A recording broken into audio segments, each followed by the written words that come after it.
السلام عليكم ورحمة الله وبركاته. ازيكم حبيب قلبي، عاملين ايه؟ معكم ايمان طه من قناة اطبخها بالسهولة. النهاردة هعمل معكم الحمام المحشي بالفريك او بالرز على حسب ما انت بتحبي. لو بتحبي الفريك احشي بالفريك، لو بتحبي الرز احشي بالرز. ما تنسوش تصلوا على رسول الله عليه افضل الصلاة واتم السلام. ولو انتوا لسه ما اشتركتوش في القناة يا ريت تشتركوا في القناة وتفعلوا زر الجرس علشان يوصلكم مني كل جديد.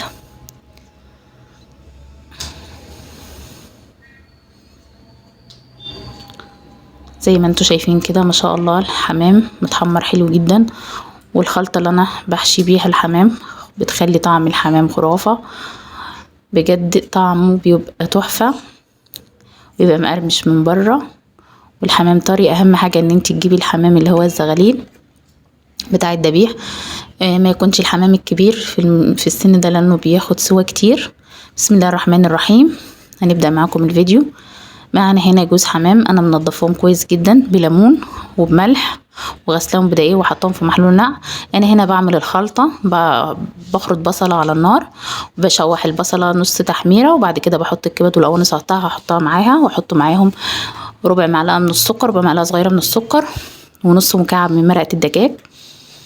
انا هنا عامله كميه رز صغيره، وبعد كده بحط معاهم الرز، بحط معاهم الرز يا دوب بحط لهم 3 4 معالق من الميه، ما بحطش اكتر من كده، بس بشوح الرز مع البصله والكبد والقوانص، بسيب الكبد والقوانص لحد ما تستوي، وبعد كده بحط لهم حبه الرز.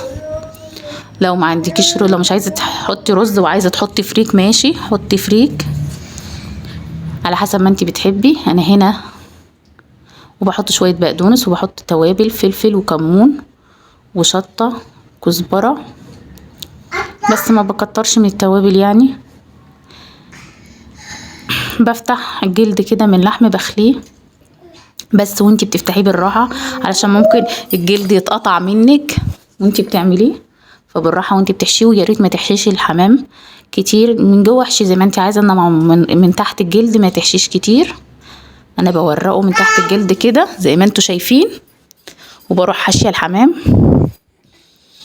بكتفه بتني لجناحه ورا، بتني لجناحه ورا الحمامه كده، بحشيه من جوه وبكتف الحمام زي ما انتوا شايفين كده. اهم حاجه ما تحشيهوش من تحت الجلد كتير علشان ما يفرقعش منك وانت بتسلقيه. اهو بحط الجناح ورا الحمامه. انا نسيت اقص الطرف بتاع الجناح ده، بس انا رجعت بعد كده قصيته علشان المنطقه دي بتكون زفره جدا، فيفضل ان انت يفضل ان انت تقصيها.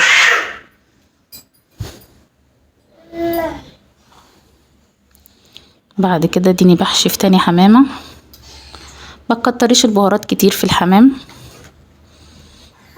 هو فلفل وكمون وكزبره بس، وشويه الكزبره الخضراء دول انا بحطهم بعد ما بطفي. واهم حاجه الخلطه تكون بارده، يعني ما تحطيش الخلطه دي وهي سخنه، لا استني عليها لما تبرد وبحشي بيها الحمام. شويه الكزبره والبقدونس دول بيخلوا ريحه الخلطه دي ريحتها وطعمها جميل جدا. ولو عندك حمص تنقعيه وتسلقيه وتحطيه معاهم، والله العظيم الحمص بيخلي طعم الخلطه دي رهيبه، بس انا ما كانش عندي حمص الشام فما حطتش. بجد والله الحمص مع خلطة الحمام دي بتوديه في حتة تانية خالص لو جربتيه يعني بالحمص. لو ما عندكيش خلاص احشي بالرز او الفريك.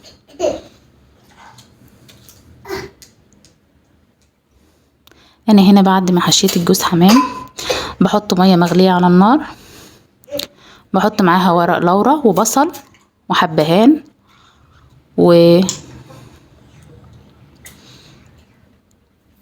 وطماطم وحبايه من الطماطم وبصله، وبسيبها وبحط مكعب من مرقه الدجاج وبسيبها لحد ما يستوي. على فكره ما بيطولش لان الحمام ده زغليل فما بيطولش معايا في السلق. بعد ما بيسلق انا بعمل بطلعه من الشوربه اصفيه، اسيبه يصفي شويه. بعد كده بحط معلقه من السمنه البلدي على شويه من اللبن، وابدا ادهن وش الحمام باللبن، وبعد كده بحطه انا بصراحه بحب احمره في الحله، ما بحبش احمره في الطاسه، ويكون الحله فيها ايه، فيها كميه زيت برضو ايه كبيره، علشان الحمام يتحمر معانا من كل الجوانب زي ما انتم شايفين كده. بجد اللبن، في تحميره اللبن مع معلقه السمنه البلدي لما بحطه زيت بيدي لون حلو جدا للحمام زي ما انتم شايفين.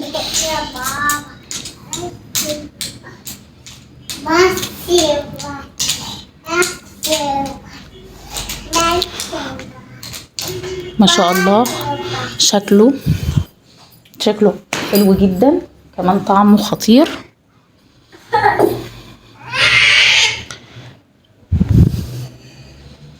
هنا ظهر الحمامة، هنا بطنها محمر من كل الجوانب وواخد نفس اللون.